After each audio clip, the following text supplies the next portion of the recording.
പ്രിയ വിദ്യാർത്ഥികളെ, first year computer ആപ്ലിക്കേഷന്റെ അഞ്ചാമത്തെ ചാപ്റ്ററായ ഡാറ്റ ടൈപ്സ് ആൻഡ് ഓപ്പറേറ്റേഴ്സ് എന്നുള്ള ചാപ്റ്ററിന്റെ വീഡിയോ ക്ലാസ്സിലേക്ക് നിങ്ങൾക്ക് എല്ലാവർക്കും സ്വാഗതം. കഴിഞ്ഞ ക്ലാസ് ആയിരുന്നു ഈ ചാപ്റ്ററിന്റെ ആദ്യത്തെ ഒരു ഭാഗം എന്ന് പറയുന്നത്. അതിൽ നമ്മൾ പ്രധാനമായിട്ടും എന്താണ് ഡാറ്റ ടൈപ്പ് എന്നും പ്രധാനപ്പെട്ട ഡാറ്റ ടൈപ്പുകൾ ഏതാണെന്നും അതിൽ തന്നെ ഏറ്റവും പ്രധാനമായും ഫണ്ടമെന്റൽ ഡാറ്റ ടൈപ്സുകൾ 5 പ്രധാനപ്പെട്ട ഫണ്ടമെന്റൽ ഡാറ്റ ടൈപ്സുകളെ കുറിച്ച് നമ്മൾ വിശദീകരിച്ച് മനസ്സിലാക്കിയിരുന്നു. ഇന്നത്തെ ക്ലാസ്സിൽ നമ്മൾ പ്രധാനമായിട്ടും മനസ്സിലാക്കാൻ പോകുന്ന മറ്റു ചില കാര്യങ്ങളാണ് ഡാറ്റ ടൈപ്സുമായിട്ടൊക്കെ ബന്ധപ്പെട്ട് നിൽക്കുന്നത് തന്നെ, അല്ലെങ്കിൽ ഈ ഡാറ്റ ടൈപ്സ് ഉപയോഗിക്കേണ്ട ആവശ്യങ്ങൾ വരുന്ന ചില കാര്യങ്ങളെ കുറിച്ചാണ് പറയുന്നത്. അതിൽ തന്നെ പ്രോഗ്രാമിംഗിൽ ഏറ്റവും ആവശ്യമായിട്ട് വരുന്ന ഒരു കാര്യമാണ് വേരിയബിൾസ് എന്താണ് എന്നുള്ളത്. ഓക്കെ, അപ്പൊ ഇന്ന് നമ്മൾ ആദ്യം തന്നെ മനസ്സിലാക്കാൻ പോകുന്നത് എന്താണ് വേരിയബിൾസ് എന്നുള്ള കാര്യമാണ്. നമ്മൾ ഐഡന്റിഫയർ എന്നുള്ള ടോക്കൺസിൽ ഐഡന്റിഫയറിനെ കുറിച്ച് പറഞ്ഞപ്പോൾ നമ്മൾ അതിനകത്ത് പറഞ്ഞിരുന്നു പ്രോഗ്രാം എലമെന്റുകൾക്ക് പേരുകൾ നൽകാൻ വേണ്ടിയിട്ടാണ് ഐഡന്റിഫയർ എന്നുള്ള ആ ഒരു ടോക്കൺ ഉപയോഗിക്കുന്നതെന്ന് പറഞ്ഞിരുന്നു. അതിൽ തന്നെ പ്രോഗ്രാം എലമെന്റുകളുടെ എക്സാമ്പിൾ ആയിട്ട് നമ്മൾ പറഞ്ഞതിൽ നമ്മൾ പ്രത്യേകമായിട്ട് എടുത്തു പറഞ്ഞിരുന്നു മെമ്മറി ലൊക്കേഷൻ എന്നുള്ള ഒരു പ്രോഗ്രാം എലമെന്റിനെ കുറിച്ച് പറഞ്ഞിരുന്നു. അത്തരത്തിലുള്ള മെമ്മറി ബ്ലോക്കുകൾക്ക്, മെമ്മറി പ്ലേസസിന് നമ്മൾ പേര് കൊടുക്കുന്നതിനെയാണ്, റിസർവ്ഡ് ആയിട്ടുള്ള മെമ്മറി ബ്ലോക്കുകൾക്ക് പേര് കൊടുക്കുന്നതിനെയാണ് നമ്മൾ വേരിയബിൾ നെയിം എന്ന് പറയുന്നത് എന്ന് ഐഡന്റിഫയറിൽ നമ്മൾ മനസ്സിലാക്കിയിരുന്നു. അപ്പൊ അത്തരത്തിലുള്ള വേരിയബിളുകളെ കുറിച്ചാണ് നമ്മൾ ഇവിടെ മനസ്സിലാക്കാൻ പോകുന്നത്. ശ്രദ്ധിക്കുക, വേരിയബിൾ ആണ് നമ്മുടെ ഇനി അടുത്ത ടോപ്പിക് എന്ന് പറയുന്നത്. അപ്പം നമ്മൾ നേരത്തെ പറഞ്ഞത് വെച്ച് തന്നെ നമുക്ക് വേരിയബിളിനെ നമുക്ക് കൃത്യമായിട്ട് ഡിഫൈൻ ചെയ്യാൻ സാധിക്കും. എന്താണ് അപ്പോൾ ഒരു വേരിയബിൾ എന്ന് പറയുന്നത്? The name given to the memory location is known as a variable, അല്ലെങ്കിൽ വേരിയബിൾ നെയിം. ഒരു മെമ്മറി ലൊക്കേഷന് നമ്മൾ നൽകുന്ന പേരിനെയാണ് നമ്മൾ വേരിയബിൾ നെയിം എന്ന് പറയുന്നത്. അപ്പൊ അത്തരത്തിൽ പേരുകൾ നൽകി മാറ്റിവെച്ചിരിക്കുന്ന മെമ്മറി ലൊക്കേഷൻസിനെയാണ് നമ്മൾ വേരിയബിൾസ് എന്ന് പറയുന്നത്. ഓക്കെ, അപ്പൊ വേരിയബിൾ നെയിം എന്ന് പറഞ്ഞാൽ മെമ്മറി ലൊക്കേഷന് പേര് നൽകുന്നതിനെയാണ് അതൊരു ഐഡന്റിഫയർ ആണ് വേരിയബിൾ നെയിം എന്ന് പറയുന്നത്. അപ്പം വേരിയബിൾ എന്ന് പറഞ്ഞാൽ അത്തരത്തിൽ പേര് നൽകി മാറ്റി വെച്ചിരിക്കുന്ന മെമ്മറി ലൊക്കേഷനെയാണ് നമ്മൾ വേരിയബിൾസ് എന്ന് പറയുക. അപ്പം ആ ഒരു മെമ്മറി ലൊക്കേഷനിലേക്ക് നമുക്ക് എന്തെങ്കിലും തരത്തിലുള്ള ഡാറ്റ നമുക്ക് സ്റ്റോർ ചെയ്യാൻ സാധിക്കും. ഇനി ഒരു ഡാറ്റ നമ്മൾ സ്റ്റോർ ചെയ്യുന്നു എന്ന് പറയുമ്പോൾ ആ ഡാറ്റയ്ക്ക് അതിൻ്റെതായ ഒരു ഡാറ്റ ടൈപ്പ് ഉണ്ട്. നമ്മൾ കഴിഞ്ഞ ക്ലാസ്സിൽ മനസ്സിലാക്കിയതാണ് അല്ലെ? ഓരോ ഡാറ്റയ്ക്കും അതിൻ്റെതായ ഒരു ഡാറ്റ ടൈപ്പ് ഉണ്ട്. ഈ ഡാറ്റ ടൈപ്പിന്റെ പ്രത്യേകത എന്താണ്? ആ ഡാറ്റ ടൈപ്പ് ആണ് ആ ഡാറ്റയുടെ നേച്ചർ എന്താണ്, അതിൽ എന്തൊക്കെ ഓപ്പറേഷൻസ് നമുക്ക് ചെയ്യാൻ സാധിക്കും തുടങ്ങിയ കാര്യങ്ങൾ വ്യക്തമാക്കുന്നത് ഈ ഡാറ്റ ടൈപ്പാണ് അല്ലെ? അപ്പൊ നമ്മൾ ഒരു പ്രത്യേക തരത്തിലുള്ള ഒരു ഡാറ്റയെ പരിഗണിക്കുമ്പോൾ അതിന്റെ ഡാറ്റ ടൈപ്പിന്റെ അടിസ്ഥാനത്തിലാണ് അതിന്റെ സ്വഭാവം എന്താണ്, നേച്ചർ എന്താണ് എന്നുള്ളതും ആ ഡാറ്റ ഉപയോഗിച്ച് നമുക്ക് എന്തൊക്കെ ഓപ്പറേഷൻസ് ചെയ്യാം എന്നുള്ളതും വ്യക്തമാകുന്നത് അതിന്റെ ഡാറ്റ ടൈപ്പിന്റെ അടിസ്ഥാനത്തിലാണ്.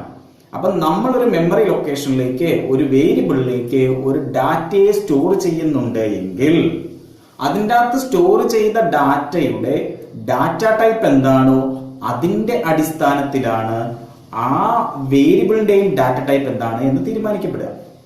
ശരിയല്ലേ? അല്ലെങ്കിൽ ഒരു വേരിയബിളിന്റെ ഡാറ്റ ടൈപ്പ് അല്ലെങ്കിൽ ആ വേരിയബിളിന്റെ സ്വഭാവം എന്താണ്, അതിൽ എന്തൊക്കെ ഓപ്പറേഷൻസ് ചെയ്യാം എന്ന് തീരുമാനിക്കപ്പെടുന്നത് അതിൽ സ്റ്റോർ ചെയ്യുന്ന ഡാറ്റയുടെ അടിസ്ഥാനത്തിലാണ്.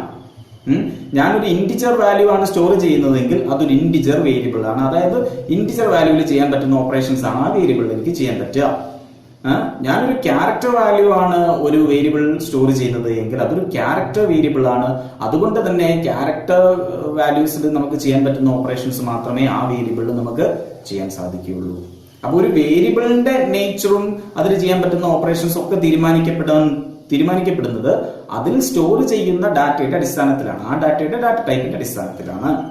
ഓക്കെ, അപ്പൊ നമ്മൾ പ്രോഗ്രാമിംഗിൽ ഒരു വേരിയബിൾ ഉപയോഗിക്കുന്നുണ്ട് എങ്കിൽ അതിനെ ആദ്യം തന്നെ നമ്മൾ ഡിക്ലെയർ ചെയ്യണം, അതിനെ നിർവചിക്കണം. അങ്ങനെ നിർവചിക്കുമ്പോൾ ആ വേരിയബിളിന്റെ ഡാറ്റ ടൈപ്പ് ഏതാണ് എന്ന് നമ്മൾ കൃത്യമായിട്ട് പറഞ്ഞു കൊടുക്കേണ്ടതുണ്ട്. ഏത് ഡാറ്റ ടൈപ്പുള്ള വാല്യൂ ആണ് ഇതിനകത്ത് സ്റ്റോർ ചെയ്യേണ്ടത് എന്ന് കൃത്യമായിട്ട് പറഞ്ഞു കൊടുക്കേണ്ടതായിട്ടുണ്ട്. അപ്പൊ അത്തരം കാര്യങ്ങളൊക്കെ നമുക്ക് പ്രോഗ്രാമിംഗ് ചെയ്യുന്ന സമയത്ത് കൂടുതൽ വ്യക്തമാക്കാം. ഇപ്പോൾ നമുക്ക് വേരിയബിൾ എന്നുള്ള കോൺസെപ്റ്റിലേക്ക് പ്രധാനമായിട്ടും പോകാം. നമ്മൾ പറഞ്ഞു ഒരു മെമ്മറി ലൊക്കേഷനെ റിസർവ് ചെയ്ത് വെച്ചിരിക്കുന്നു. അത്തരം റിസർവ് ചെയ്തിരിക്കുന്ന മെമ്മറി ലൊക്കേഷൻസിനെയാണ് നമ്മൾ വേരിയബിൾ എന്ന് പറയുക. അത്തരം വേരിയബിൾസിന് നമ്മൾ കൊടുക്കുന്ന വേരിയബിളിനെയാണ് വേരിയബിൾ നെയിം എന്ന് പറയുക എന്നൊക്കെ നമ്മൾ പറഞ്ഞു. ഓക്കെ, അപ്പൊ എന്താണ് ഒരു വേരിയബിൾ എന്നുള്ളതിന്റെ ഡെഫിനിഷൻ മനസ്സിലായി എന്ന് വിചാരിക്കുന്നു. The reserved memory location is known as a variable. The name given to that memory location is known as the variable name. Okay, ഇനി ഒരു വേരിയബിളിനെ സംബന്ധിച്ചിടത്തോളം അതിന് പ്രധാനമായിട്ടും 3 ആസ്പെക്ട്സ് ആണുള്ളത്. പ്രധാനമായിട്ടും 3 ആസ്പെക്ട്സ് ആണുള്ളത്. ആ 3 ആസ്പെക്ട്സ് ഏതൊക്കെയാണെന്ന് ചോദിച്ചാൽ, ഒന്നാമത്തത് അതിന്റെ വേരിയബിൾ നെയിം ആണ്, രണ്ടാമത്തത് അതിന്റെ മെമ്മറി അഡ്രസ് ആണ്, മൂന്നാമത്തത് അതിന്റെ കണ്ടന്റ് ആണ്. 3 ആസ്പെക്ട്സ് ഓഫ് വേരിയബിൾ വളരെ ഇമ്പോർട്ടന്റ് ആയിട്ടുള്ള കാര്യമാണ്. ഒന്നാമത്തത് എന്ന് പറയുന്നത് അതിന്റെ പേരാണ്, വേരിയബിൾ നെയിം എന്നുള്ള കാര്യമാണ്. രണ്ടാമത്തത് മെമ്മറി അഡ്രസ് ആണ്.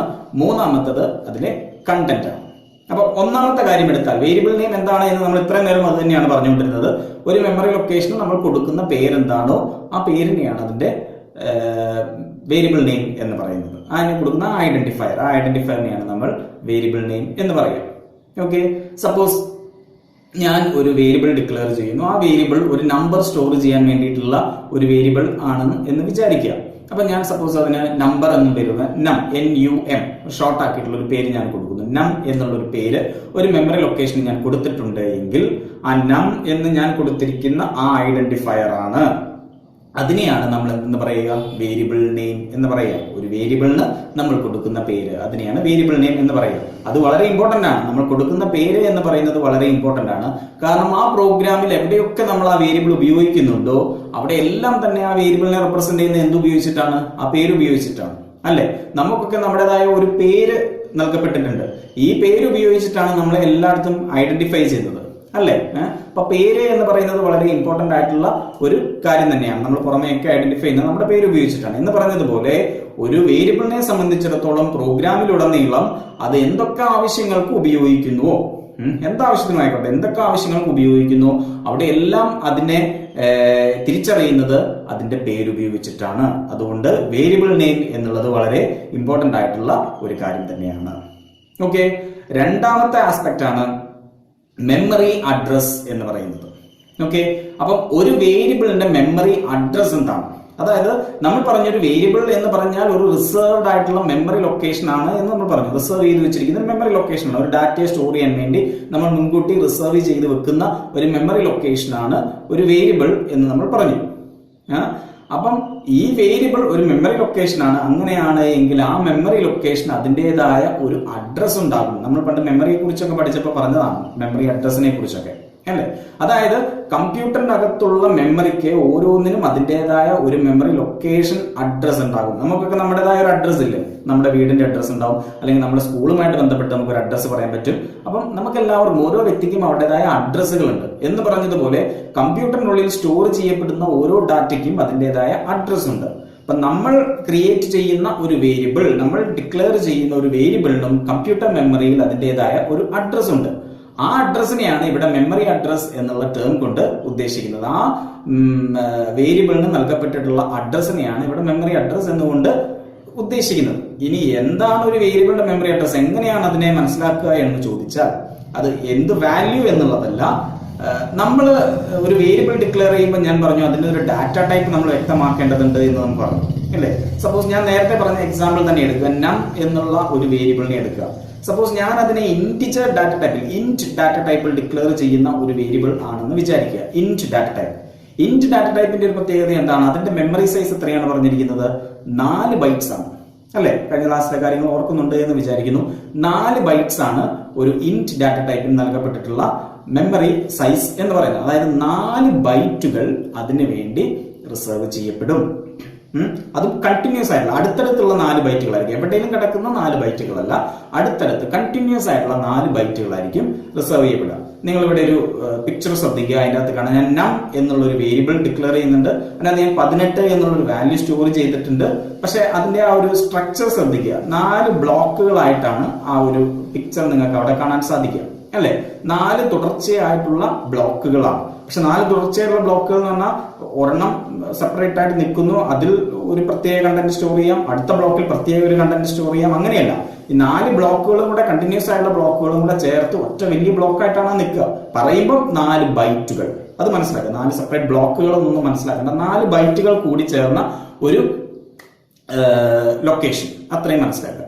പക്ഷേ ഇവിടെ മനസ്സിലാക്കേണ്ട ഒരു കാര്യം എന്ന് പറയുന്നത് ഓരോ ബൈറ്റിനും അതിൻ്റെതായ മെമ്മറി അഡ്രസ്സുകളുണ്ട്, ഓരോ ബൈറ്റിനും അതിൻ്റെതായ മെമ്മറി അഡ്രസ്സുകളുണ്ട്. കാരണം ഏറ്റവും സ്മോളസ്റ്റ് യൂണിറ്റ് എന്ന് പറയുന്നത് നമ്മൾ ബിറ്റും ബൈറ്റും ഒക്കെ ആണല്ലോ പറയുന്നത്. അപ്പം ബൈറ്റാണ് കൂടുതൽ മെമ്മറി റെപ്രസെന്റേഷൻ എടുക്കുന്നത് എന്നുള്ളതുകൊണ്ട് ഓരോ ബൈറ്റിനും അതിൻ്റെതായ മെമ്മറി അഡ്രസ്സുകളുണ്ട്. നിങ്ങൾ ആ പിക്ചറിൽ തന്നെ ശ്രദ്ധിച്ചാൽ അറിയാം, 4 ബ്ലോക്കിനും ഓരോ ബ്ലോക്കിനും സെപ്പറേറ്റ് ആയിട്ട് ഒരു നമ്പർ വാല്യൂ കൊടുത്തിരിക്കുന്നതാണ്. ആദ്യത്തേത് 1001 എന്നും, രണ്ടാമത്തത് 1002, പിന്നെ 1003, 1004 എന്നുള്ള 4 വാല്യൂസ് കൊടുത്തിരിക്കുന്നതാണ്.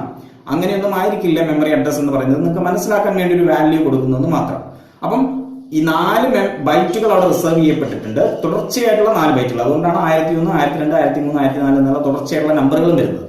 ഓക്കെ, അപ്പം ആദ്യത്തിന് ഒരു മെമ്മറി അഡ്രസ് ഉണ്ട്. സപ്പോസ് അത് 1001 ആണ് എന്ന് വിചാരിക്കുക. അപ്പൊ രണ്ടാമത്തത് 1002, പിന്നെ 1003, 1004 അങ്ങനെയുള്ള 4 ബൈറ്റുകളാണ് അവിടെ റിസർവ് ചെയ്യപ്പെടുന്നത്. അപ്പം ഇവിടെ നമ്മൾ പറഞ്ഞിരിക്കുന്ന നം എന്നുള്ള വേരിയബിളിനെ സംബന്ധിച്ചിടത്തോളം അതിന്റെ അഡ്രസ് എന്ന് പറയുന്നത് ആദ്യത്തെ ബൈറ്റിന്റെ അല്ലെങ്കിൽ ആദ്യത്തെ ബ്ലോക്കിന്റെ അഡ്രസ് ആയിരിക്കും അതിന്റെ വേരിയബിളിന്റെ അഡ്രസ് എന്ന് പറയാം. അല്ലെങ്കിൽ ഇതിനെ ബേസ് അഡ്രസ് എന്നാണ് പറയുക. ബേസ് അഡ്രസ് എന്ന് പറഞ്ഞാൽ നമ്മൾ റിസർവ് ചെയ്യപ്പെടുന്ന മെമ്മറി ലൊക്കേഷനിൽ ആദ്യത്തെ ബൈറ്റിന്റെ അഡ്രസ് എന്താണോ അതിനെയാണ് ബേസ് അഡ്രസ് എന്ന് പറയുക. അപ്പൊ ആ അഡ്രസ്സിനെയാണ് ആ വേരിയബിളിനെ മൊത്തത്തിൽ റെപ്രസെന്റ് ചെയ്യാനുള്ള അഡ്രസ് ആയിട്ട് പരിഗണിക്കുക. അപ്പൊ നിങ്ങൾ ചോദിക്കും എന്തുകൊണ്ട് മറ്റേ 3നും ഇമ്പോർട്ടൻസ് ഇല്ലേ എന്ന് ചോദിച്ചാൽ, ഈ ആദ്യത്തത് വെച്ച് തന്നെ മറ്റേ 3 എണ്ണത്തിനെ നമുക്ക് മനസ്സിലാക്കാൻ സാധിക്കും. കാരണം ഇന്റിജർ ഡാറ്റ ടൈപ്പ് ആയതുകൊണ്ട് 4 ബൈറ്റ് ഉണ്ട് എന്ന് മനസ്സിലാക്കാം. അതിൽ ആദ്യത്തേതാണ് 1001 എന്ന് കിട്ടിക്കഴിഞ്ഞാൽ പിന്നെയുള്ള 3 എണ്ണം 1002, 1003, 1004 ആണ് എന്നുള്ളത് വ്യക്തമാണ്. കാരണം കണ്ടിന്യൂസ് മെമ്മറി ലൊക്കേഷൻ ആണ് എന്നുള്ളതും കൃത്യമായിട്ട് പറഞ്ഞിട്ടുണ്ട്. അപ്പം ആദ്യത്തെ മെമ്മറി ലൊക്കേഷൻ ഏതാണ് എന്ന് കിട്ടിക്കഴിഞ്ഞാൽ മറ്റതിനെയൊക്കെ കണ്ടുപിടിക്കാൻ എളുപ്പമാണ്. അപ്പൊ അതുകൊണ്ട് തന്നെ ഒരു വേരിയബിളിന്റെ മെമ്മറി ലൊക്കേഷൻ ഏതാണ് എന്ന് ചോദിച്ചാൽ നമ്മൾ അതിന്റെ ആദ്യത്തെ മെമ്മറി ലൊക്കേഷനെയാണ് അതിന്റെ മെമ്മറി അഡ്രസ് ആയിട്ട് നമ്മൾ പറയുക. ക്ലിയർ ആയോ? 4 കൂടെ പറയേണ്ട ആവശ്യമില്ല. അല്ലെങ്കിൽ ക്യാരക്ടർ ഡാറ്റ ടൈപ്പ് ആണ്, ഒറ്റ ബൈറ്റേ ഉള്ളൂ, അതുകൊണ്ട് ഒരെണ്ണത്തിന് മാത്രം വിഷയമുള്ളൂ. ഡബിൾ ആണെങ്കിൽ 8 ബൈറ്റുകളുണ്ട്. അപ്പൊ നമ്മൾ ഏതോ ആദ്യത്തത് മാത്രമേ പറയുള്ളൂ, ബാക്കി 7 അതിനനുസൃതമായിട്ട് മനസ്സിലാക്കാൻ പറ്റുന്ന കാര്യങ്ങളാണ്. ഓക്കെ, ഈ മെമ്മറി അഡ്രസ്സിനെ നമ്മൾ എൽ വാല്യൂ എന്നുള്ളൊരു പേരിലും വിളിക്കാറുണ്ട്. ഒരു വേരിയബിളിനെ സംബന്ധിച്ചിടത്തോളം അതിന്റെ എൽ വാല്യൂ എന്താണെന്ന് ചോദിച്ചാൽ അത് അതിന്റെ മെമ്മറി അഡ്രസ്സിനെയാണ് ഉദ്ദേശിക്കുന്നത്. ഓർത്തിരിക്കുക, എൽ വാല്യൂ എന്താണ്? ഒരു വേരിയബിളിനെ സംബന്ധിച്ചിടത്തോളം എൽ വാല്യൂ എന്താണെന്ന് ചോദിച്ചാൽ അതിന്റെ മെമ്മറി അഡ്രസ്സിനെയാണ്. ഓക്കെ, അപ്പൊ ഒരു വേരിയബിളിന്റെ അഡ്രസ് എന്താണ് എന്ന് മനസ്സിലായി എന്ന് വിചാരിക്കുന്നു. ഇനി മൂന്നാമത്തെ കാര്യമാണ് അതിന്റെ കണ്ടന്റ് എന്ന് പറയുന്നത്. അത് കൂടുതൽ എക്സ്പ്ലെയിൻ ചെയ്യേണ്ട ആവശ്യമൊന്നുമില്ല. നമ്മൾ റിസർവ് ചെയ്ത മെമ്മറി ലൊക്കേഷനിൽ അല്ലെങ്കിൽ വേരിയബിളിൽ നമ്മൾ സ്റ്റോർ ചെയ്തിട്ടുള്ള വാല്യൂ ഏതാണോ ആ വാല്യൂ ആണ് അതിന്റെ കണ്ടന്റ് എന്ന് പറയുന്നത്. ഇവിടെ നമ്മൾ നേരത്തെ ചിത്രത്തിൽ തന്നെ കണ്ടു 18 എന്നുള്ളൊരു വാല്യൂ ആ വേരിയബിളിൽ നമ്മൾ സ്റ്റോർ ചെയ്തിരിക്കുന്നതായിട്ട് ഒരു എക്സാമ്പിൾ ആയിട്ട് കാണിച്ചു. അങ്ങനെയാണ് എങ്കിൽ ആ നം എന്നുള്ള വേരിയബിളിനെ സംബന്ധിച്ചിടത്തോളം അതിലെ കണ്ടന്റ് എന്ന് പറയുന്നത് 18 എന്നുള്ള വാല്യൂ ആണ്. ഈ കണ്ടന്റിനെ നമ്മൾ ആർ വാല്യൂ എന്നും വിളിക്കാറുണ്ട്. ഓക്കെ, അപ്പൊ ഒരു വേരിയബിളിനെ സംബന്ധിച്ചിടത്തോളം ആർ വാല്യൂ എന്ന് പറഞ്ഞാൽ അത് അതിന്റെ കണ്ടന്റിനെയാണ് ഉദ്ദേശിക്കുന്നത്. ക്ലിയർ? അപ്പം എൽ വാല്യൂ ഉണ്ട്. എൽ വാല്യൂ എന്ന് പറഞ്ഞാൽ മെമ്മറി അഡ്രസ് ആണ്. ആർ വാല്യൂ എന്ന് പറഞ്ഞാൽ കണ്ടന്റ് ആണ്. അപ്പം 3 ആസ്പെക്ട്സ് ആണ് ഒരു വേരിയബിളിനെ സംബന്ധിച്ചുള്ളത്: വേരിയബിൾ നെയിം, മെമ്മറി അഡ്രസ് അഥവാ എൽ വാല്യൂ, കണ്ടന്റ് അഥവാ ആർ വാല്യൂ.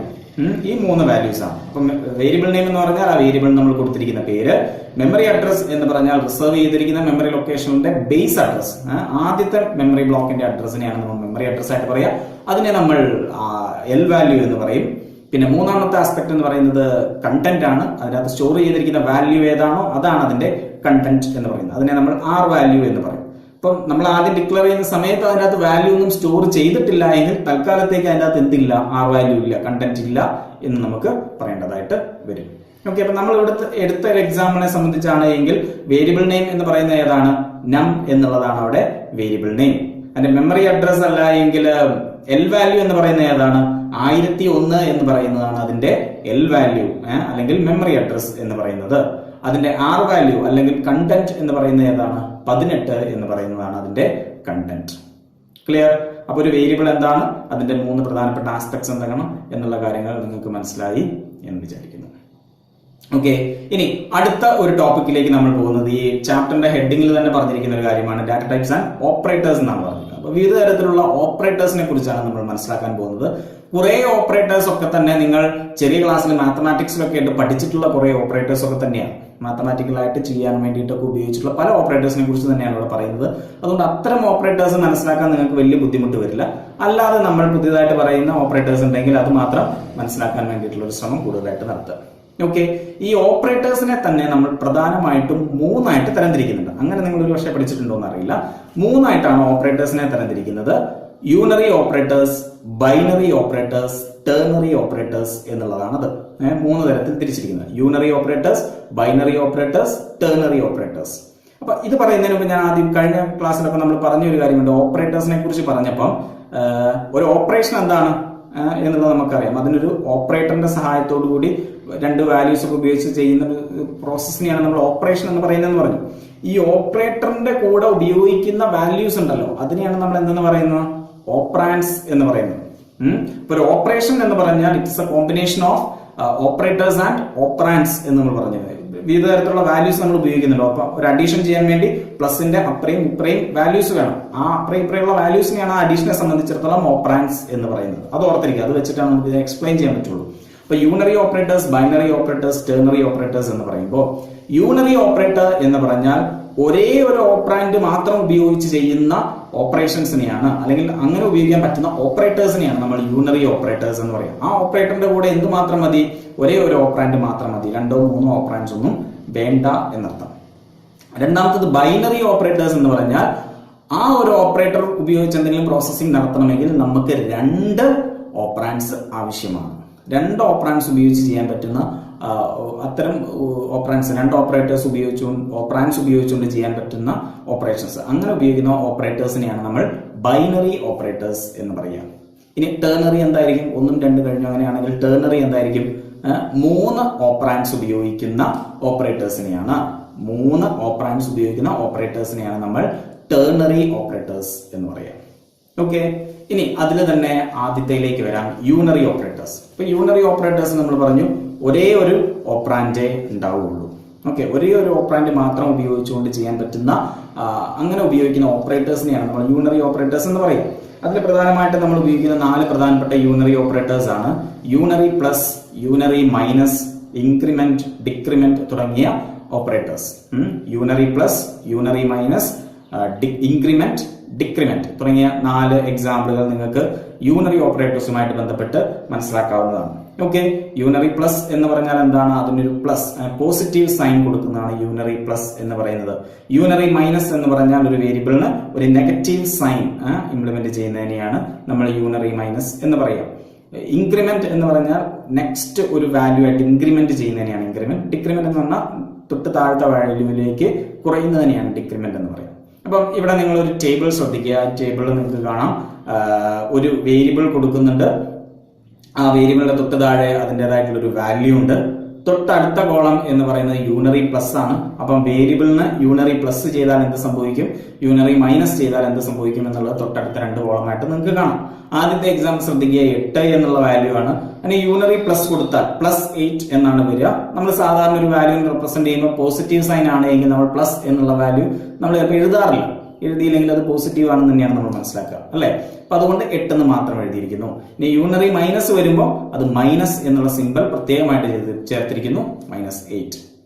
ഇനി അതൊരു 0 ആണ് എങ്കിൽ ഈ പോസിറ്റീവ് നെഗറ്റീവ് ഒന്നും അതിന്റെ അകത്ത് ആപ്ലിക്കബിൾ അല്ല, അല്ലെ? 0 എന്ന് പറയുന്നത് നെയ്തർ പോസിറ്റീവ് നോട്ട് നെഗറ്റീവ്, അങ്ങനെയാണ് നമ്മൾ പഠിച്ചിട്ടുള്ളത്. പോസിറ്റീവും അല്ല നെഗറ്റീവും അല്ല. അതുകൊണ്ട് തന്നെ 0 എന്നുള്ള വാല്യൂ ആണ് വേരിയബിൾ ആയിട്ട് വരുന്നത് എങ്കിൽ അവിടെ യൂണറി പ്ലസും യൂണറി മൈനസ് ഒന്നും ആപ്ലിക്കബിളേ അല്ല. ഇനി വേറൊരു എക്സാമ്പിൾ അവിടെ പറയുന്നു, -9 എന്നുള്ള വാല്യൂ അവിടെ കൊടുത്തിരിക്കുന്നു. -9ന്റെ യൂണറി പോസിറ്റീവ് എന്ന് പറയുമ്പോൾ അത് -9 തന്നെയാണ്. ഈ -9ന്റെ യൂണറി നെഗറ്റീവ് എന്ന് പറയുമ്പോൾ -9 എന്നാണ്, അല്ലെ? -9 2 മൈനസ് വരുമ്പോൾ എന്താവും? അത് പോസിറ്റീവ് ആവും, അല്ലെ? അപ്പം അതിനെ 9 എന്നായിട്ട് നമ്മൾ വായിക്കേണ്ടി വരും. ആ ഒരു കൺഫ്യൂഷൻ ഉണ്ട്, അത് ഉണ്ടെങ്കിൽ ഒന്ന് ശരിക്കും മനസ്സിലാക്കാൻ വേണ്ടി ശ്രമിക്കുക. ഒരു -9 എന്നുള്ള ഒരു വാല്യൂവിനെ സംബന്ധിച്ചിടത്തോളം അതിന്റെ യൂണറി പോസിറ്റീവ് എന്ന് പറയുന്നത് -9 തന്നെയാണ്. അതിന്റെ യൂണറി നെഗറ്റീവ് എന്ന് പറയുമ്പോഴത്തേന് അത് 9 എന്നുള്ള വാല്യൂ ആയിട്ട് മാറും. കാരണം 2 മൈനസ് വരുമ്പോഴത്തേന് അത് പോസിറ്റീവ് ആയിട്ട് മാറും എന്നുള്ളതുകൊണ്ട് ഇതൊക്കെ ചെറിയ ക്ലാസ്സിൽ പഠിച്ചിട്ടുള്ള കാര്യങ്ങളാണ്. അതുകൊണ്ടാണ് ഞാൻ കൂടുതൽ എക്സ്പ്ലെയിൻ ചെയ്യാത്തത്. സംശയങ്ങൾ ഉണ്ടെങ്കിൽ ഞാനുമായിട്ട് കോൺടാക്ട് ചെയ്താൽ ഡീറ്റെയിൽ ആയിട്ട് പറഞ്ഞുതരാം അതിന്റെ ബേസിക് എന്താണ് എന്നുള്ളത്. മനസ്സിലായി എന്നാണ് ഞാൻ വിചാരിക്കുന്നത്. അപ്പൊ യൂണറി ഓപ്പറേറ്റേഴ്സിലെ യൂണറി പ്ലസും യൂണറി മൈനസും നമ്മൾ പറഞ്ഞു. ഇനി ഇൻക്രിമെന്റ് ഓപ്പറേറ്റർ ആണ്. സപ്പോസ് ഞാൻ എക്സ് എന്നുള്ള ഒരു വേരിയബിൾ ഞാൻ കൊടുത്തിരിക്കുന്ന പേര് എക്സ് ആണെന്ന് വിചാരിക്കുക. അപ്പൊ അതിന്റെ അകത്ത് എന്തെങ്കിലും ഒരു വാല്യൂ ഉണ്ട്. വാല്യൂ ഏതാണെന്ന് നമ്മളൊന്നും പറയുന്നില്ല. ഏതെങ്കിലും ഒരു വാല്യൂ ഉണ്ടെന്ന് വിചാരിക്കാം, ഒരു ഇന്റീജർ വാല്യൂ ഉണ്ടെന്ന് വിചാരിക്കാം. ഞാൻ എക്സ് പ്ലസ് പ്ലസ് എന്ന് പറഞ്ഞാൽ ഇൻക്രിമെന്റ് എന്നുള്ളതിന്റെ സൈൻ ആണ് ഡബിൾ പ്ലസ്, ഡിക്രിമെന്റിന്റെ സൈൻ ആണ് ഡബിൾ മൈനസ്. ഓക്കെ, അതിനെ അങ്ങനെയാണ് റെപ്രസെന്റ് ചെയ്യുക. അപ്പൊ എക്സ് പ്ലസ് പ്ലസ് എന്ന് പറഞ്ഞാൽ അതൊരു ഇൻക്രിമെന്റ് ഓപ്പറേഷൻ ആണ്. അതിന്റെ അർത്ഥം എന്ന് പറഞ്ഞാൽ X is equal to X plus 1 എന്നാണ് അതിന്റെ meaning. Okay, X is equal to X plus 1. അതായത് എക്സിന്റെ അകത്ത് 10 എന്നുള്ള വാല്യൂ ആണ് എങ്കിൽ അത് 10 പ്ലസ് 1 11 ആയിട്ട് മാറും. എപ്പം എക്സ് പ്ലസ് പ്ലസ് എന്നുള്ള രീതിയിൽ ഇൻക്രിമെന്റ് ചെയ്ത് കഴിഞ്ഞാൽ. ഇനി ഡിക്രിമെന്റ് എന്ന് പറഞ്ഞാൽ മൈനസ് മൈനസ് എന്ന് കൊടുത്തു കഴിഞ്ഞാൽ X is equal to X minus 1 എന്നാണ് അതിന്റെ അർത്ഥം. അതായത് എക്സിലെ വാല്യൂ 10 ആണ് എങ്കിൽ 10 മൈനസ് 1 9 എന്നായിട്ടത് മാറും. ഒരു വാല്യൂ കൂട്ടാനും ഒരു വാല്യൂ കുറയ്ക്കാനും. അതാണ് ഇൻക്രിമെന്റ് അല്ലെങ്കിൽ ഡിക്രിമെന്റ് ഓപ്പറേറ്റേഴ്സ് പ്രധാനമായിട്ടും ഉപയോഗിക്കുന്നത്. ഇതിലെല്ലാം ശ്രദ്ധിക്കുക, ഒരേ ഒരു വേരിയബിളേ ഉള്ളൂ അല്ലെ. പോസിറ്റീവ് ആക്കാനാണെങ്കിലും നെഗറ്റീവ് ആക്കാനാണെങ്കിലും ഇൻക്രിമെന്റിനാണെങ്കിലും ഡിക്രിമെന്റിനാണെങ്കിലും ഒരേ ഒരു വേരിയബിൾ ഉപയോഗിക്കുന്നത്. എക്സ് എന്നുള്ള ഒറ്റ വേരിയബിൾ ആണ് ഉപയോഗിച്ചിരിക്കുന്നത്. വൈ എന്നോ സെഡ് എന്നോ അങ്ങനെയുള്ള വേറൊരു വേരിയബിളും അവിടെ ഇല്ല. ഒറ്റ വേരിയബിളിൽ തന്നെയാണ് ഈ ഓപ്പറേഷൻസ് എല്ലാം നടക്കുന്നത്. അതുകൊണ്ടാണ് ഇതിനെ യൂണറി ഓപ്പറേറ്റേഴ്സ് എന്ന് പറയുന്നത്. ഓക്കെ, രണ്ടാമത്തെ ടൈപ്പ് ഓഫ് ഓപ്പറേറ്റേഴ്സ് ആണ് ബൈനറി ഓപ്പറേറ്റേഴ്സ് എന്ന് പറയുന്നത്. ഈ ബൈനറി ഓപ്പറേറ്റേഴ്സിന്റെ പ്രത്യേകത എന്താണ്? 2 ഓപ്പറാൻഡ്സ് അതിൽ ഉപയോഗിക്കുന്നു എന്നുള്ളതാണ് ബൈനറി ഓപ്പറേറ്റേഴ്സിന്റെ പ്രത്യേകത എന്ന് പറയുന്നത് അല്ലെ. അപ്പം ബൈനറി ഓപ്പറേറ്റേഴ്സിൽ തന്നെ നമ്മൾ പ്രധാനമായിട്ടും അതിലെ ഓപ്പറേറ്റേഴ്സിനെ 3 ആയിട്ട് തരംതിരിക്കുന്നുണ്ട്. അത് arithmetic operators, relational operators, logical operators എന്നുള്ളതാണ്. Arithmetic operators, relational operators, logical operators എന്നുള്ളതാണ്. ഈ അരിത്തമെറ്റിക് ഓപ്പറേറ്റേഴ്സ് ഓൾമോസ്റ്റ് എല്ലാം തന്നെ നിങ്ങൾക്ക് നല്ല പരിചയമുള്ളതാണ്. ഏതാണ്? മാത്തമാറ്റിക്കലി നമ്മൾ ഉപയോഗിച്ചിട്ടുള്ള അഡിഷൻ, സബ്ട്രാക്ഷൻ, മൾട്ടിപ്ലിക്കേഷൻ, ഡിവിഷൻ തുടങ്ങിയതൊക്കെ പ്രധാനപ്പെട്ട അരിത്തമെറ്റിക് ഓപ്പറേറ്റേഴ്സ് ആണ്. അതിന്റെ കൂടെ ഒരു ഓപ്പറേറ്ററും കൂടെ ഉണ്ട്, അതാണ് മോഡുലസ് എന്ന് പറഞ്ഞ ഓപ്പറേറ്റർ. ഓരോന്നും എന്താണെന്ന് ഞാൻ പറയാം. അഡീഷൻ എന്താണെന്ന് നമുക്കറിയാം അല്ലെ. 2 വാല്യൂസ് തമ്മിൽ ആഡ് ചെയ്യാം. 2 വാല്യൂസ് തമ്മിൽ ആഡ് ചെയ്യാനാണ് അല്ലെ. അപ്പം മിനിമം എത്ര വേണം? 2 വേരിയബിൾസ് വേണം. എക്സ് പ്ലസ് വൈ അല്ലെ. 2 എണ്ണം വേണം. അപ്പറയും ഇപ്പറയും വേണം. 2 എണ്ണം വേണം. മൈനസ് ചെയ്യാനോ? X minus Y. Multiplication X into Y. മൾട്ടിപ്ലിക്കേഷന്റെ സിമ്പിൾ ശ്രദ്ധിക്കുക. നമ്മൾ സാധാ മാത്തമാറ്റിക്സിലൊക്കെ ഒരു ക്രോസ് സിമ്പിൾ ആണ് ഇടുക. പക്ഷേ C++ പ്രോഗ്രാമിംഗ് ലാംഗ്വേജിൽ നമ്മൾ ക്രോസ് സിമ്പിൾ അല്ല, പകരം ഒരു സ്റ്റാർ സിമ്പിൾ ആണ്, ആസ്ട്രിക് സിമ്പിൾ ആണ് മൾട്ടിപ്ലിക്കേഷന് വേണ്ടിയിട്ട് ഉപയോഗിക്കുക. അതൊന്ന് പ്രത്യേകം ശ്രദ്ധിക്കുക, മാറിപ്പോകരുത്. ഡിവിഷന് വേണ്ടി നമ്മളൊരു സ്ലാഷ് സിമ്പിൾ ആണ്, ഫോർവേഡ് സ്ലാഷ് ആയിട്ടുള്ള ഒരു സിമ്പിൾ ആണ് നമ്മൾ ഡിവിഷന് വേണ്ടി ഉപയോഗിക്കുക. ഹരണത്തിലൊക്കെ നമ്മൾ സാധാരണ അടിയിൽ നേരെ ഒരു വര വരയ്ക്കുന്നത്. ഇതിവിടെ അങ്ങനെയല്ല, ഒരു സ്ലാഷ് സിമ്പിൾ. ഒരു പക്ഷേ ഈ സ്ലാഷ് സിമ്പിൾ നമ്മൾ പലയിടത്തും ഉപയോഗിച്ചിട്ടുണ്ടാവും, അതുകൊണ്ട് കൺഫ്യൂഷൻ വരാൻ സാധ്യതയില്ല. ഒരു സ്ലാഷ് സിമ്പിൾ ആണ് ഡിവിഷൻ ഓപ്പറേറ്റർ ആയിട്ട് ഉപയോഗിക്കുക. മോഡുലസ് ഓപ്പറേറ്റർ ആയിട്ട് ഉപയോഗിക്കുന്നത് ഒരു പെർസെന്റേജ് സിമ്പിൾ ആണ്. പെർസെന്റേജിന്റെ സിമ്പിൾ, ശതമാനം. എന്താണ് മോഡുലസ് എന്ന് പറഞ്ഞാൽ? ചിലപ്പം പലർക്കും അറിയില്ലായിരിക്കും. മോഡുലസ് എന്ന് പറഞ്ഞാൽ ഇത്രയേ ഉള്ളൂ. നമ്മളൊരു ഡിവിഷൻ, ഹരണം നടത്തി കഴിഞ്ഞാൽ അതിൻ്റെ അകത്ത് നമുക്ക് ഒരു റിസൾട്ടും കിട്ടും, ഒരു റിമൈൻഡറും കിട്ടും അല്ലെ. ഒരു ഹരണത്തിൽ 2 വാല്യൂസ് ആണ് നമുക്ക് കിട്ടിയ, ഒരു കോഷ്യന്റും റിമൈൻഡറുമാണ് കിട്ടുക. നമുക്കൊരു ഉത്തരവും കിട്ടും, ഒരു ശിഷ്ടവും കിട്ടും. ശിഷ്ടം ചിലപ്പം പൂർണ്ണമായിട്ടുള്ള ഹരണമാണെങ്കിൽ ശിഷ്ടം ഉണ്ടാവില്ല, 0 എന്നുള്ള ഒരു വാല്യൂ ആയിരിക്കും. അതും ഒരു ശിഷ്ടമാണ്, 0 എന്നുള്ളതും ഒരു ശിഷ്ടമാണ്. അപ്പം അങ്ങനെയുള്ള 2 വാല്യൂസ് ഉണ്ട്. അപ്പൊ ഒരു ഹരണം നടത്തുമ്പോൾ നമുക്ക് കിട്ടുന്ന ശിഷ്ടമായിട്ട് കിട്ടുന്ന, റിമൈൻഡർ ആയിട്ട് കിട്ടുന്ന വാല്യൂവിനെയാണ് അത് കണ്ടുപിടിക്കാൻ വേണ്ടിയിട്ട് ഉപയോഗിക്കുന്ന ഓപ്പറേറ്റർ ആണ് മോഡുലസ് ഓപ്പറേറ്റർ എന്ന് പറയുന്നത്. അപ്പൊ മോഡുലസിലും നടക്കുന്നത് ഡിവിഷൻ ആണ്, പക്ഷെ അത് നമുക്ക് തിരിച്ചു തരുന്ന വാല്യൂ അതിൽ നിന്നും കിട്ടുന്ന ശിഷ്ടമാണ്, റിമൈൻഡർ ആണ് നമുക്ക് തിരിച്ചു തരിക. ഡിവിഷൻ ഓപ്പറേഷനിൽ നടക്കുന്നതും ഹരണം തന്നെയാണ്, പക്ഷെ അത് നമുക്ക് തിരിച്ചു തരുന്നത് എന്താണ്? അതിൽ നിന്ന് കിട്ടുന്ന റിസൾട്ട് ആണ് നമുക്ക് തിരിച്ചു തരിക. രണ്ടും തമ്മിലുള്ള വ്യത്യാസമുണ്ട്. ഒന്ന് റിമൈൻഡർ ആണ് തിരിച്ചു തരിക. അപ്പൊ മോഡുലസ് എന്ന് പറയുന്നത് റിമൈൻഡർ കിട്ടാൻ വേണ്ടി ഉപയോഗിക്കുന്ന ഓപ്പറേറ്റർ ആണ് മോഡുലസ് എന്ന് പറയുന്നത്. അതിലൊരു കാര്യം കൂടെ പ്രത്യേകമായിട്ട് ശ്രദ്ധിക്കുക. മോഡുലസ് ഓപ്പറേറ്റർ നമുക്ക് C++ലൊക്കെ ഉപയോഗിക്കണം എന്നുണ്ടെങ്കിൽ അതിൽ ഇന്റ് ടൈപ്പിലുള്ള വാല്യൂസ് മാത്രമേ നമുക്ക് പറ്റുള്ളൂ. ഫ്ലോട്ടിംഗ് പോയിന്റ് ടൈപ്പ്, അതായത് ഫ്രാക്ഷണൽ വാല്യൂസ് ഒന്നും നമുക്ക് മോഡുലസ് കാണാൻ വേണ്ടി ഉപയോഗിക്കാൻ പറ്റില്ല. പ്രത്യേകമായിട്ട് ശ്രദ്ധിക്കുക. എക്സാമിന് 1-2 തവണയൊക്കെ ചോദിച്ചിട്ടുണ്ട്. ഇന്റ് ഡാറ്റ ടൈപ്പിലുള്ള വാല്യൂസ് മാത്രമേ നമുക്ക് എന്തിനു പറ്റുള്ളൂ? മോഡുലസ് ഓപ്പറേറ്റർ ഉപയോഗിക്കാൻ വേണ്ടി പറ്റത്തുള്ളൂ. ഓക്കെ, മറ്റ് അഡീഷൻ, സബ്ട്രാക്ഷൻ, ഡിവിഷൻ, മൾട്ടിപ്ലിക്കേഷൻ അത്തരം കാര്യങ്ങൾക്കൊക്കെ നമുക്ക് ഫ്ലോട്ടിംഗ് പോയിന്റ് നമ്പേഴ്സും ഉപയോഗിക്കാൻ ഒരു കുഴപ്പമില്ല. പക്ഷെ മോഡുലസിന്റെ കാര്യത്തിൽ ഇന്റ് ഡാറ്റ ടൈപ്പിലുള്ള വാല്യൂസ് മാത്രമേ ഉപയോഗിക്കാൻ പറ്റുള്ളൂ. അപ്പം ഇവിടെ ഒരു ടേബിൾ ഉണ്ട്, നിങ്ങൾ അത് ശ്രദ്ധിക്കുക. ഈ പറഞ്ഞ നാലെണ്ണം, അതായത് അഡീഷൻ, സബ്ട്രാക്ഷൻ, മൾട്ടിപ്ലിക്കേഷൻ, ഡിവിഷൻ, ഈ 4 ഓപ്പറേറ്റേഴ്സ് ഉപയോഗിച്ച് വിവിധ വാല്യൂസ് കൊടുത്തുകൊണ്ട് ഉള്ള ഓപ്പറേഷൻസ് എങ്ങനെയാണ്, റിസൾട്ട് എങ്ങനെയാണ് വരുന്നത് എന്നൊക്കെയുള്ളതാണ് അവിടെ കാണിക്കുന്നത്. അപ്പം ആ ഒരു ടേബിൾ നിങ്ങൾ മനസ്സിലാക്കുക. അതിനോടൊപ്പം തന്നെ രണ്ടാമത് വേറൊരു ടേബിൾ തരുന്നു, മോഡുലസ് ഓപ്പറേറ്റർ. അത് സെപ്പറേറ്റ് ആയിട്ട് കാണിക്കാൻ കാരണം അത് വേറെ തരത്തിലുള്ള ഒരു ഓപ്പറേഷൻ ആണ് എന്നുള്ളത് കൊണ്ടാണ്. അപ്പം അതിനും വിവിധ തരത്തിലുള്ള വാല്യൂസ് ഉപയോഗിച്ചുകൊണ്ട്, പലതരത്തിലുള്ള വാല്യൂസ് ഉപയോഗിച്ചുകൊണ്ട് മോഡുലസ് ഓപ്പറേറ്റർ ചെയ്യുമ്പോൾ അതിന്റെ റിസൾട്ട് എങ്ങനെയാണ് വരുന്നത്, പലതിന്റെയും മോഡുലസ് എങ്ങനെയാണ് വരുന്നത്. നിങ്ങൾ സംശയമുണ്ടെങ്കിൽ ഒന്ന് ഹരിച്ചു നോക്കിയാൽ മതി. സാധാ രീതിയിലുള്ള ഹരണം നിങ്ങൾ ചെറിയ ക്ലാസ്സിലൊക്കെ പഠിച്ചിട്ടുള്ള സാധാ രീതിയിൽ, കാൽക്കുലേറ്റർ ഉപയോഗിച്ചിട്ടുള്ള സാധാരണ നിങ്ങൾ എഴുതി ചെയ്യുന്ന ഹരണം പ്രോസസ് ചെയ്ത് നോക്കുക. അങ്ങനെയാണ് നമുക്ക് ശിഷ്ടവും കോഷ്യന്റ് ഒക്കെ കിട്ടുക, അല്ലെ, കോഷ്യന്റ് റിമൈൻഡർ ഒക്കെ കിട്ടുക. അപ്പൊ ആ രീതിയിൽ ഹരിച്ചു നോക്കുമ്പോൾ നിങ്ങൾക്ക് കിട്ടും അതിന്റെ റിമൈൻഡർ എന്താണ്, ശിഷ്ടം എന്താണെന്നുള്ളത്. കറക്റ്റ് ആണോ നോക്കിയാൽ മതി. അപ്പം ആ രീതിയിലുള്ള 2 ടേബിളുകൾ നിങ്ങളിവിടെ ശ്രദ്ധിക്കുക. ഈ പറഞ്ഞ 5 arithmetic operators, addition, subtraction, multiplication, division, പിന്നെ മോഡുലസ്. മോഡുലസ് എന്ന് പറയുന്നത് റിമൈൻഡർ കണ്ടുപിടിക്കാൻ വേണ്ടിയിട്ടുള്ള ഓപ്പറേറ്ററാണ്. ഓക്കെ, ഇനി അടുത്ത ഒരു ബൈനറി ഓപ്പറേറ്റർ ആണ് റിലേഷണൽ ഓപ്പറേറ്റേഴ്സ് എന്ന് പറയുന്നത്. അങ്ങനെ ഒരു കാറ്റഗറി പെടുന്നത് റിലേഷണൽ ഓപ്പറേറ്റേഴ്സ്. റിലേഷണൽ ഓപ്പറേറ്റേഴ്സിന്റെ പ്രത്യേകത എന്താണെന്ന് ചോദിച്ചാൽ കമ്പാരിസൺ ആണ്. 2 വാല്യൂസിനെ തമ്മിൽ കമ്പയർ ചെയ്ത് നോക്കുക എന്നുള്ളതാണ്. എങ്ങനെയൊക്കെ കമ്പയർ ചെയ്യാം?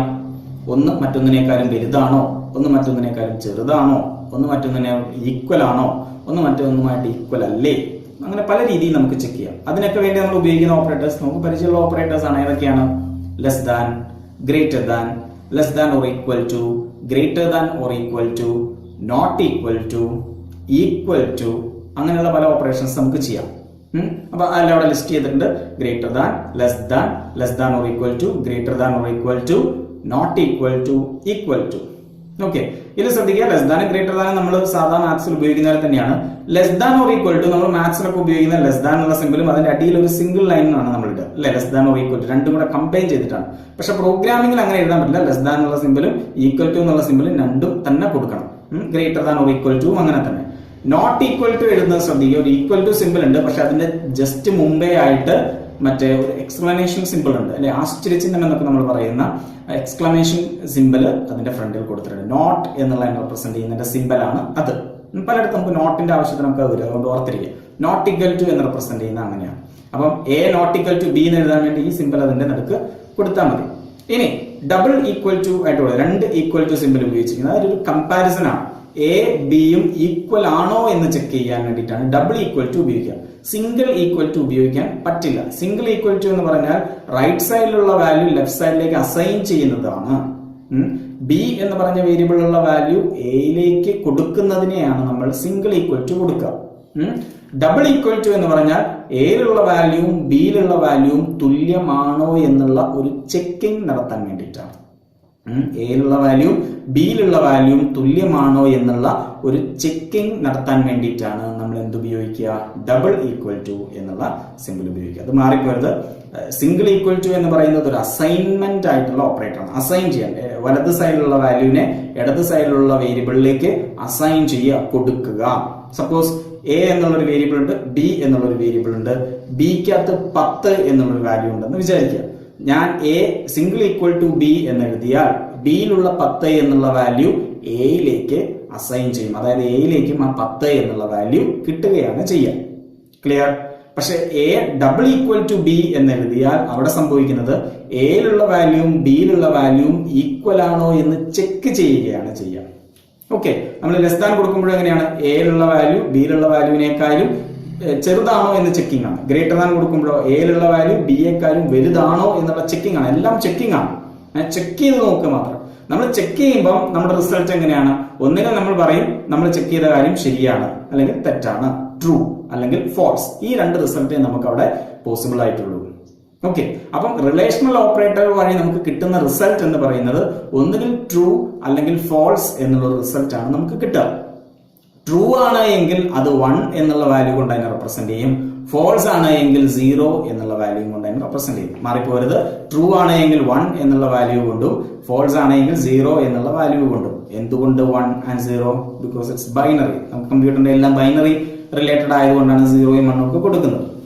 അപ്പൊ നിങ്ങളുടെ ഒരു ടേബിൾ ശ്രദ്ധിക്കുക. ടേബിളിന്റെ അകത്ത് കാണാം ഈ പറഞ്ഞ 6 relational operators. Less than, greater than, less than or equal to, greater than or equal to, not equal to, double equal to.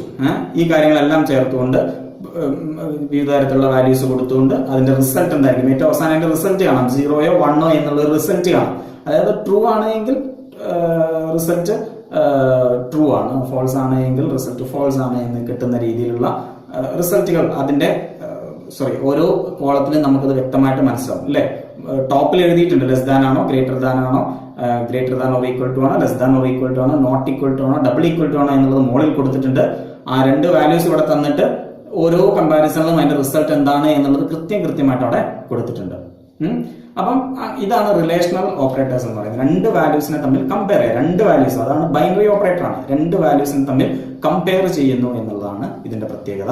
Result എന്ന് പറയുന്നത് ഒന്നുകിൽ ട്രൂ ആയിരിക്കാം അല്ലെങ്കിൽ ഫോൾസ് ആയിരിക്കാം. ട്രൂ ആണെങ്കിൽ 1 എന്നുള്ള വാല്യൂ അത് തിരിച്ചു തരും, ഫോൾസ് ആണെങ്കിൽ 0 എന്നുള്ള വാല്യൂ കൊണ്ടാണ് നമ്മളത് മനസ്സിലാക്കേണ്ടത്. ഓക്കെ, അപ്പം തൽക്കാലം ഇന്നത്തെ ക്ലാസ് ഇവിടെ ഞാൻ നിർത്തുകയാണ്. ബൈനറി ഓപ്പറേറ്റേഴ്സ് ഇനിയും ഉണ്ട്, ഒരു ലോജിക്കൽ ഓപ്പറേറ്റേഴ്സ് എന്ന് പറഞ്ഞൊരു കാര്യമുണ്ട്. അതിനുശേഷം നമുക്ക് ടെർണറി ഓപ്പറേറ്റർ എന്താണെന്ന് മനസ്സിലാക്കാനുണ്ട്. അപ്പോൾ ഓപ്പറേറ്റേഴ്സിൽ അങ്ങനെ കുറച്ച് കാര്യങ്ങൾ ഇനിയും മനസ്സിലാക്കാനുണ്ട്, അത് അടുത്ത ക്ലാസ്സിൽ പറയാം. ഇന്നത്തെ ക്ലാസ് എല്ലാവർക്കും മനസ്സിലായി എന്ന് വിചാരിക്കുന്നു. സംശയങ്ങളുണ്ടെങ്കിൽ ദയവേത് ചോദിച്ച് മനസ്സിലാക്കുക. നോട്ട്സ് ഒക്കെ എഴുതാൻ ഭാഗത്തിന് കണ്ടന്റിന്റെ കൂടെ ചേർത്തിട്ടുണ്ട്, അതുകൊണ്ട് നോട്ട്സ് കൃത്യമായിട്ട് എഴുതി വെക്കുക. അപ്പം അടുത്ത ക്ലാസ്സിൽ കാണുന്നത് വരെ എല്ലാവർക്കും